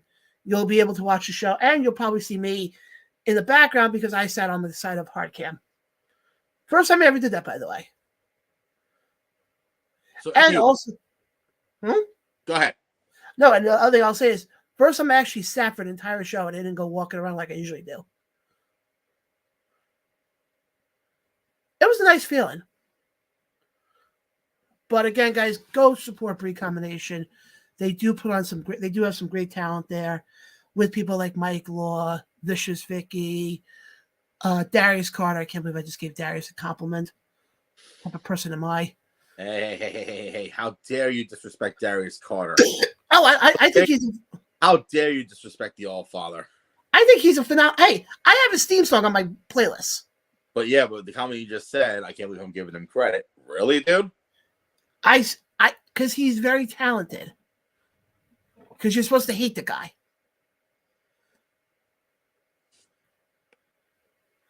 And Jon said it perfectly, that Breed puts on a fantastic show every time.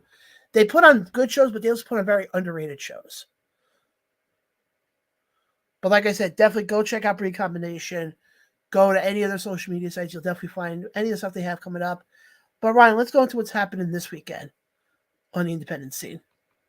So, next week on February 2nd, we have We Are Wrestling, live from the Boogie Down Bronx, I believe at St. Helena's, with another solid card, as they always do. And then the following day, on February 3rd, besides Pro Wrestling Magic and Outlaw Wrestling, there will also be another little show happening in Teaneck, New Jersey, where I will be a part of. Oh, yeah, there it is right there. Ace Pro Wrestling, baby. Ace is back with Heroes Celebration. And boy, do they got a hell of a card in store. They can now confirm. It'll be Cade Lothbrok versus Nobody's Better, Michael Mistretta, for the Ace Diamond Division Championship. Vince Steele issued an open challenge for his heavyweight title and is now confirmed who that person answering the challenge will be. And holy shit, I am some guy named Wrecking Ball Nagurski. Jesus Christ. Rest in peace to that whoever's ring they use. I would say rest in peace to you, because hopefully you get out of the ring quick enough before they take a bump. Yes. Also there'll be a women's match on the card as Amity LeVay takes on who was the other person's name? Tiffany Avatar. Thank you. Tiffany Avatar. I never really worked with Tiffany, so I have no idea who she was. Just saying. Also, Ace Originals go one-on-one as Rob Vegas takes on Chris Rockwell. Plus there'll be some plenty surprise appearances from Ace's past. And the main event, which hasn't been done since 2009, I believe, or 2010. As the bit, now I'm going to say his full intro on here because I can on here. You want me to put you on full screen? Nope.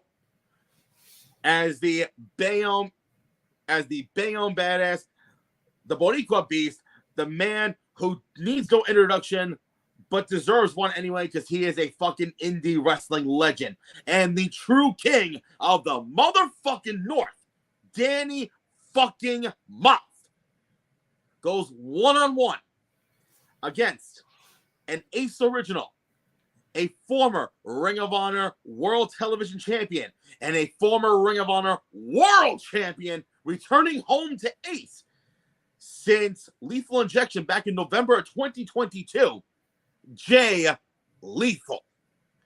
Oof. How about that for a little build-up, huh?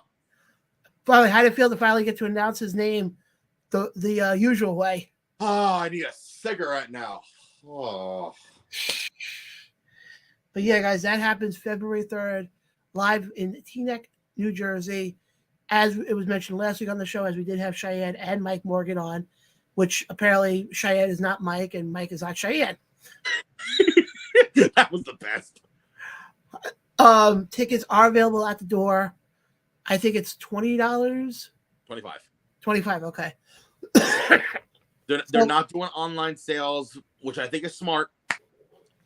They're doing walk-ups only. But if you want like a front row seat, hit them up on hit them up on the social media pages so they can reserve you a seat. Or email them. Yeah.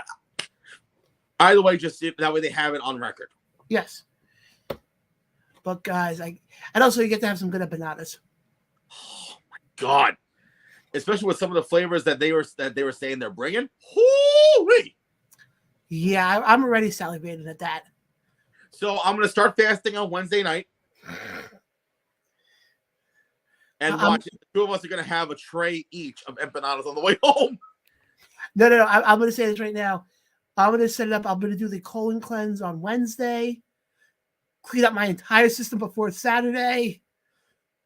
So if that's the case, then you're gonna be doing the entire colon cleanse on Wednesday and not eat anything for 3 days. Yep, that sounds good to me. But yes, definitely pull up the poster one more time for me, please. Absolutely. Why? Thank you, sir. Ha! There we go. Once again, Hero Celebration, a night where we honor our hero, Mike Morgan Jr., which I cannot believe December will be 10 fucking years since he's been gone. It's insane. But also, as you can see on there, we also have Bad Brad Benson on the card. We also got Adam Kane on there and so much more. Guys, you don't want to miss out on Hero Celebration, live from the Knights of Columbus of Teaneck, New Jersey. And also the official sponsor is freaking empanadas. Those freaking empanadas. Then the following week, up in St. Johnsville, Immortal Championship Wrestling returns with Immortal Combat 5. Live from the OESJ High School in St. Johnsville. And you notice how I'm doing all the talking, John, which is totally fine because we get this shit done quicker. So, well, hold on. I'll be at this show. Yeah, I was supposed to be booked, but what happened? Mike. No, I'm just kidding, Mike. But as you can see right there, they got James Storm coming in. You got Ricardo Rodriguez, who, by the way, will be facing off against Facade. Also for the Immortal Championship Wrestling Heavyweight Championship, the challenger, Big Time Bill Collier, takes on John's favorite wrestler, and apparently, in his opinion, the worst ICW champion in history, known as Garrett Holiday. Who, by the way, will be returning to the show at some point. Oh, yes. And maybe he'll actually show up when I'm on. That was already discussed. Good. So, and also, oh yeah, the other champion from Immortal Championship Wrestling, Shane, not Steve, Stetson, will be on the card. And also, for the ICW Tag Team Championships, for the tag team titles, it'll be Edge of Hope taking on Team Friendship, which is Adam Stone and Mike Skyros. For the, well, I guess you can call them vacant now, because what happened back at the last event back in November, there was a double pinfall attempt. Management decided to hold up the title, so now This will be known forever as which teams are the champions, and it will be in a ladder match. Yep. Got another comment coming here from John who says the Neon Bloods need to return to New Jersey, need to get back to New Jersey. They are awesome and great people too. But yes, definitely check out Immortal Championship Wrestling in almost at Schenectady, St. Johnsville. And then on February 17th, up in Albany, Dynasty Pro Wrestling returns with It Was All a Dream, live from Empire Live. Hold on. And John will be there too, even though, Thank you. Anyway. And John will be there marking out in the front row wearing his I Heart Chris Envy t-shirt. Chris Envy, by the way, who also will be coming on the show very soon. Of course he will. So. Well, hold on. Chris Envy's a great guest. Don't discourage him. Listen, he discourages me. He's a heel. What do you think he's going to do? If he's a heel, why is he not a dick to you? Because how can you be a dick to this beautiful face? Oh!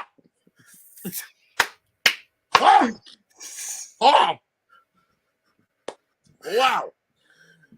But definitely check out Damn it. It works for me. I want to see something. Hold on.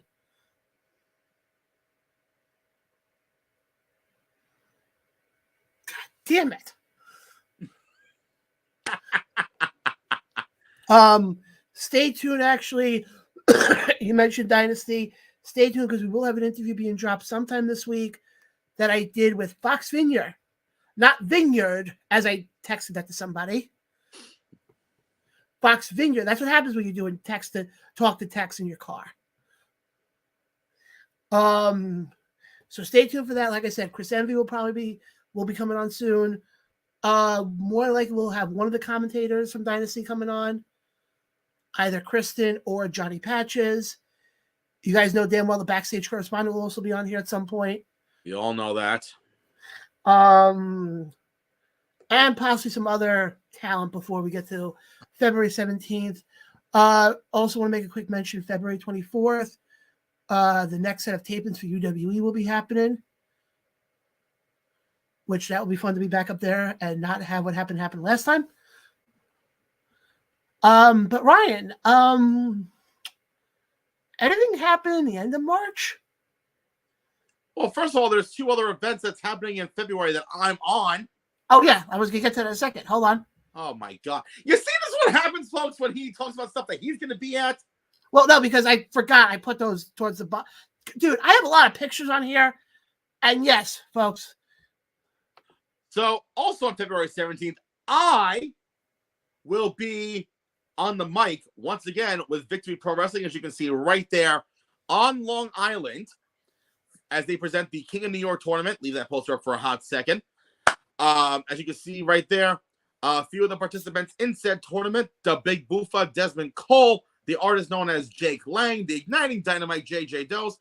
Also, for the VPW Women's Championship, the current champion herself, the unwilting Tatiana, goes one-on-one against the debuting your homie, the Nomi, Gabby Forza. And in the main event, as you can see right there, you have the rocker boy, Nick Robles, the social media champion, the leading man, Jack Tomlinson, and the VPW New York State champion, Dante Drago is the best, going up against Steven Azure, the VPW champion. He's got it all, the one-lunged angel, Bryce Donovan, and accompanied to the ring by Bobby Jr., the GOATest of all time, Bobby Orlando, in even though it says it right there, but it was just confirmed just recently, a 6-man tag team no-holds-barred match. Brian, breaking news. Oh, Jack is out. Yeah. Jay George is replacing him. Oh, I forgot Jay George is on the card. Okay. So it's Dante Drago was the best, Nick Robles, and Jay George. Sorry, I got the wrong poster. And a 6-man tag team no-holds-barred match. Again, Ryan, I apologize. I got the wrong poster. No. I completely forgot Jay George was on the card. And then happening that same day in the afternoon. For those out there that are in the wrestling industry, as you can see right there, from the Creative Pro Wrestling Academy from 2 to 6 p.m. I'm just looking at the poster quickly. It's open to the public. Yep, it's open to the public for $60 a person. A pro wrestling seminar led by Brian Myers, who's not only the owner, one of the owners of Creative Pro Wrestling, but also a former two-time WWE Tag Team Champion, a TNA wrestling star, and trainer of such individuals such as Max Caster, Chris Statlander, and some guy named MJF, and also a former TNA World Champion, a former WWE NXT Tag Team Champion, and also said trainer of some guys named Cody Deaner, Crazy Steve, and the Perfect 10 Sean Spears, a.k.a. Eric Young. So that takes place that Saturday, the 17th, from 2 to 6 p.m. at the Creative Pro Wrestling Academy in Hicksville, New York, $60 a person. And then the following day, on the 18th, oh my goodness, there's Brian Myers and Eric Young. And wait, who was that? Oh yeah, other people. As Creative Pro Wrestling returns to Lynbrook, New York for Top Guys Only. Now, on that night, we can confirm, I can actually confirm a few matches that will be taking place on said card. First of all, it'll be the Rocker Boy Nick Robles taking on Liam Davis in a submission match for the Creative Pro Television Championship. The artist known as Jake Lang will go one-on-one against now number one contender Phil Cardigan. Also, it is the continuation of the Creative Pro Wrestling Women's Championship Tournament, where we see Little Mean Kathleen, Gabby Forza, Notorious Mimi, and Nat Castle taking part in the semifinals of said tournament. And also you see the Creative Pro Tag Team Champions, Adrenaline Express, Bobby Orlando, also Bryce Donovan will be on there, the Creative Pro Champion himself, Aaron Rourke, and so much more, including this handsome devil himself, a.k.a. Sexy Ryan. And taking place on Sunday, February 18th, live from Lynbrook, New York. Tickets are still available. I highly recommend you get them ahead of time now. Speaking of that, you mentioned something about end of March, beginning of April? Yes. Huh. I mean, I know March 16th, I'm going to be river dancing in New York City. That's our St. Patty's Day. I'll be at Immortal that day. Oh, I know you will, because you'll get handcuffed. Some people like that. Yeah, even though I'll be at another event that day because I keep telling him about shows nearby. Oh no, I'm gonna drive 3-4 hours to go see a show, even though the show I'm at's 20 minutes from him. Oh yeah, I was thinking about something else, folks. It was announced last week, and it's official again. Invictus Pro Wrestling is back on Friday, March 22nd from New Jersey. Details will be coming out soon. And then on May 17th, we're coming back to the New York State of Mind. All right. So now that we got that out of the way, so now I've been teasing this whole show tonight. I have a little gift for Ryan.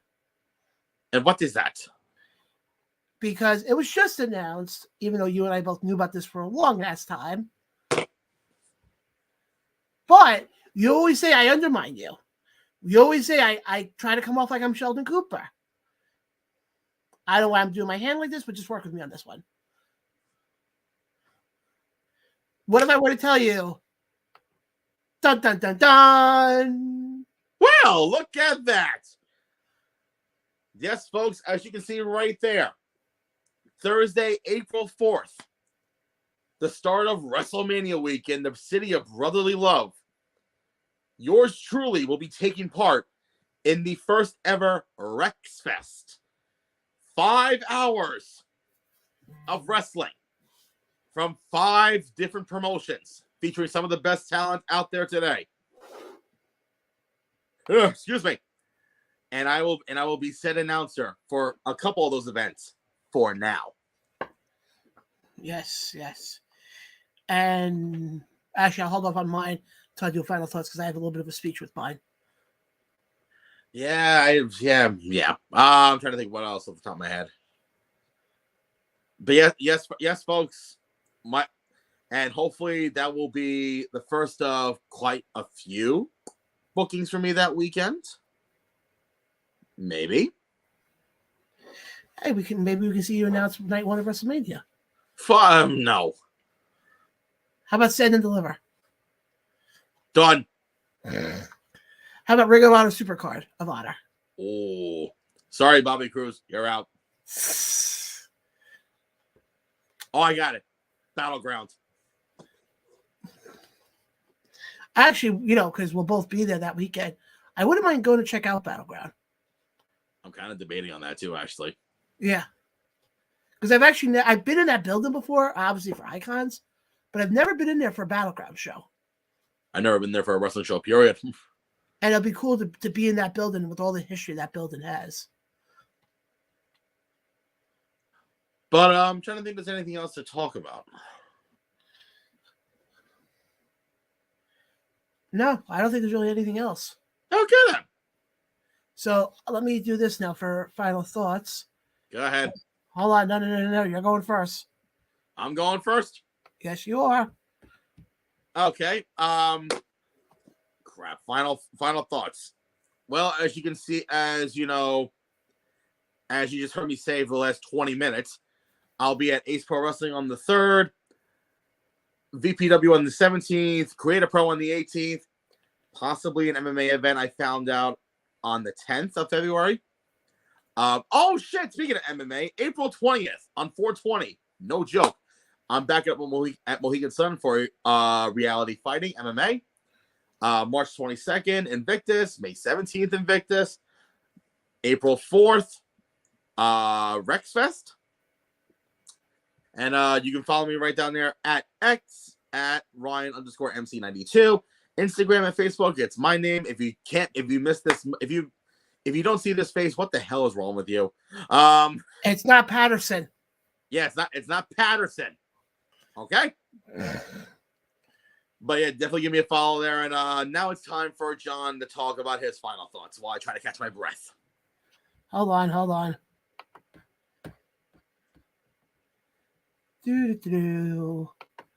Okay, there we go. There we go. Ugh.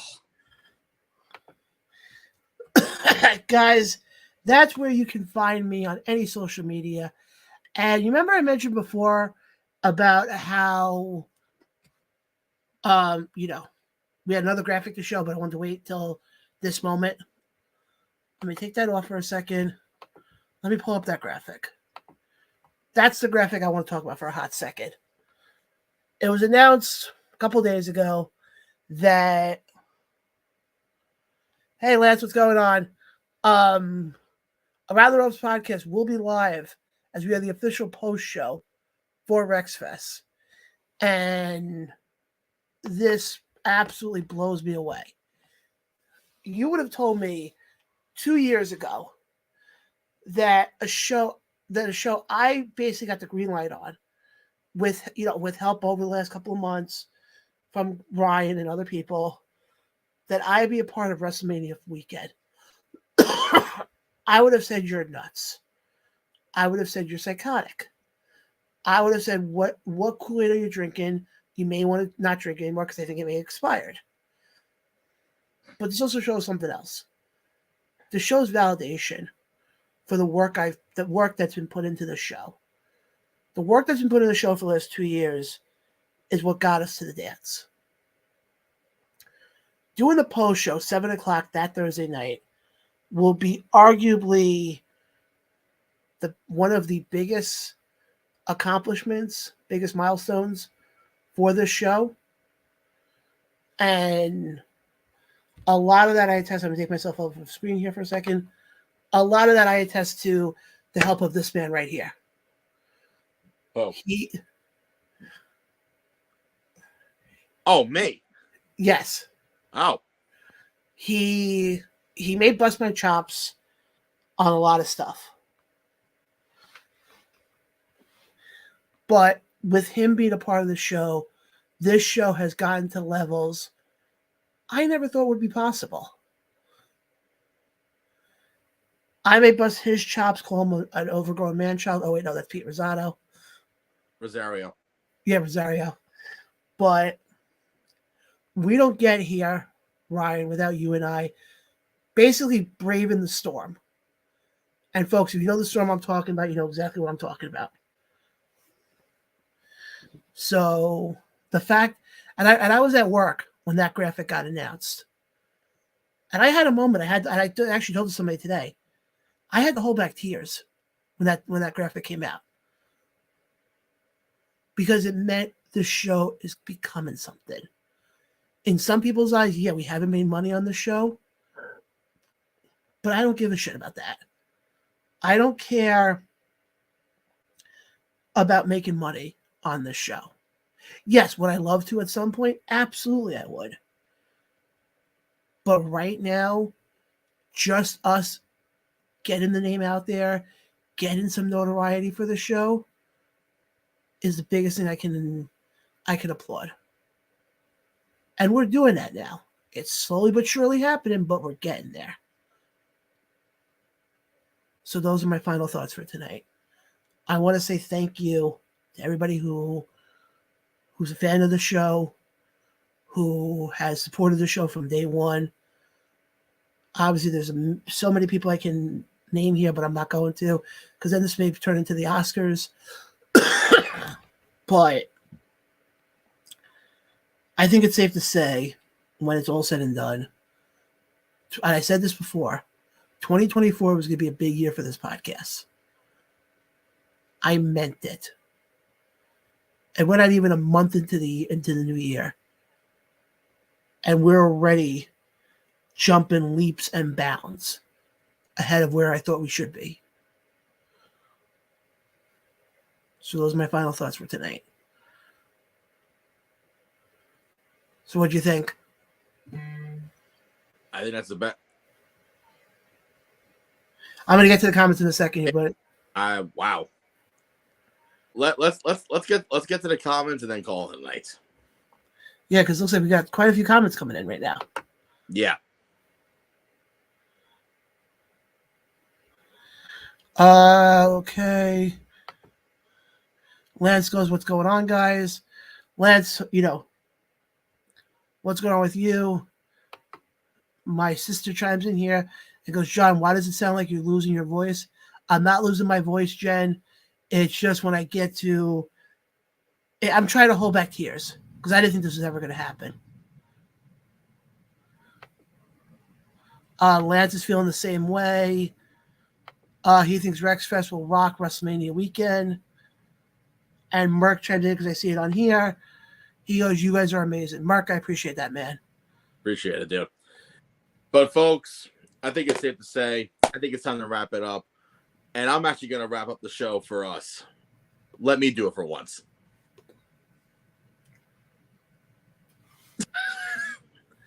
But anyway, guys and gals, for John Blaine, I'm Ryan Peterson saying thank you so much for tuning in for another episode of the Ron Rose Podcast. Make sure to hit the subscribe button on the new HCR network. It costs you nothing, but it does wonders for us. And oh shit, we forgot one more thing. If interested, we do have